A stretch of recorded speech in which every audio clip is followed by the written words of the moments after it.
Olá, Honey fãs, aqui é a Honey Laura, depois de um hiato quase infinito. E eu poderia começar esse vídeo pedindo desculpas ou fazer todo um pronunciamento genérico, mas eu já expliquei melhor o motivo do meu sumiço no último post que eu fiz na comunidade. Hoje eu gostaria de fazer um tema que eu já tenho pensado em fazer há um tempinho, só que eu nunca tive a oportunidade de falar sobre isso, que é sobre fandoms que parece que eu sou a única que conhece ou participa. Bom, caso você não saiba, fandom é uma palavra usada para se referir ao grupo de fãs de alguma determinada obra. E normalmente a fandom é a parte da mídia que os fãs criam para aquela determinada obra. Tipo as fanarts, fanfics, vídeos, etc. É tudo parte da fandom. E se você faz conteúdo relacionado àquilo, então você é um membro ativo da fandom. Por exemplo, eu tenho um canal inteiro só de My Little Pony, então eu sou uma fã ativa da fandom de My Little Pony. Mas hoje eu quero focar num assunto diferente, que são nas fandoms pequenas, na qual parece que eu sou a única membro ativa, como por exemplo, Esquadrão do Tempo. Esse foi um desenho lançado pela Cartoon Network em 2001 e terminou em 2003, então esse é um dos desenhos mais antigos do canal. Bom, muita gente não conhece esse desenho, e não é pra menos, pois nesse ano de 2023, foi o ano que completam 20 anos desde o último episódio da série, ou seja, uma série bem velhinha. Bom, a série conta a história desse trio de personagens que viajam no tempo para conhecer figuras históricas. É explicado que a história do desenho se passa no ano 100 milhões, e alguns eventos históricos começaram a se distorcer, então esse trio é encarregado de corrigir essas falhas. E o bom desse desenho é que ele ensina bastante sobre história. Claro que de uma maneira bem idiota e bobinha, com várias piadas bem esquisitas até. Mas ainda assim, você consegue sair de um episódio aprendendo alguma coisa. Bom, pelo que eu achei pesquisando, a série foi cancelada após ela se meter em uma polêmica. Ou seja, se não fosse por isso é perigoso ela ter tido mais temporadas, além de 2. Pois o último episódio da série, chamado Órfão Substituto, eles visitam o ex-presidente dos Estados Unidos, George W. Bush.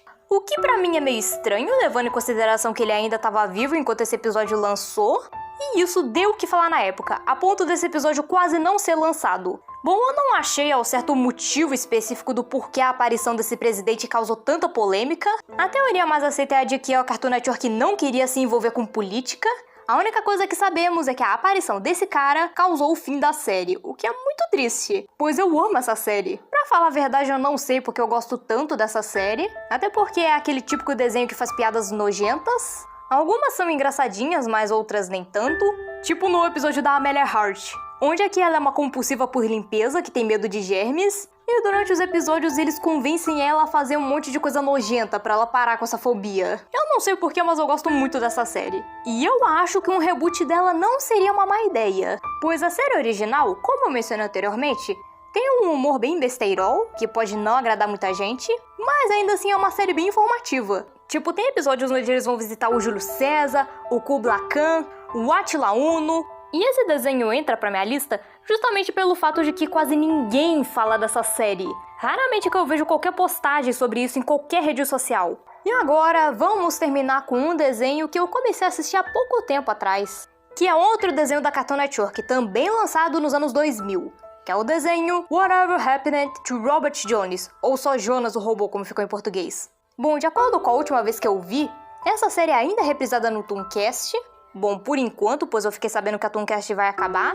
O desenho gira em torno desse robô, que como o próprio nome sugere se chama Jonas. E os episódios são focados no seu dia a dia na escola, enquanto ele coleta dados sobre o comportamento humano. Bom, a princípio, olhando assim, esse desenho pode espantar algumas pessoas por causa do seu estilo de animação, que não é nada convencional.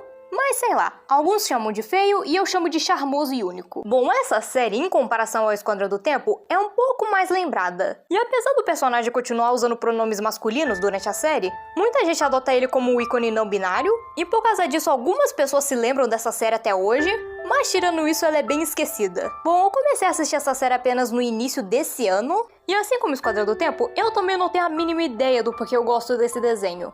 Talvez seja porque eu apenas gosto da dublagem, ou então por causa dos personagens secundários, que no caso são os amigos do Jonas, que assim, eu já vi muitos desenhos que abordam a amizade dos protagonistas. E eu acho que esse é o primeiro desenho que eu vejo em que as amizades do protagonista não são tóxicas. Sério, os amigos dele tratam ele super bem. temos um desenho que aparentemente eu sou a única da fandom brasileira dele, se é que existe uma fandom brasileira desse desenho. E eu me refiro ao desenho A Família Radical, do Disney Channel. Esse desenho foi lançado em 2001, repare que a maioria das coisas que eu tô falando nessa lista são muito velhas. E o desenho gira em torno da Penny, uma adolescente de 14 anos, que vive aventuras na escola, com seus amigos, com sua família, etc. E esse desenho recentemente, em 2021 ou 22 eu acho, ganhou até mesmo um reboot direto pro Disney Plus. Pelo que eu me lembre, em 2022, o Disney Channel reprisou a série inteira pra promover a estreia do novo reboot dublado, mas ainda assim, pouca gente fala dessa série aqui.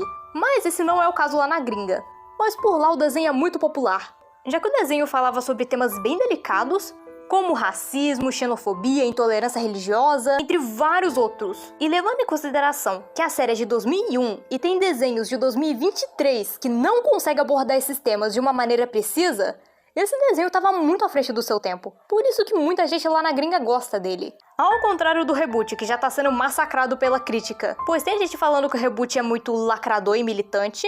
Bom, eu não posso afirmar muita coisa, já que eu não terminei de assistir o reboot, mas eu acho que pode ser um mero exagero, pois pelo menos até o episódio que eu cheguei, a série tem abordado temas bem inéditos até. Bom, eu gosto da série justamente por causa de toda a inclusão dela, pois aqui temos personagens latinas, negras, muçulmanas, chineses, deficientes. E talvez eu tenha me inspirado um pouquinho na série para criar algum dos meus personagens.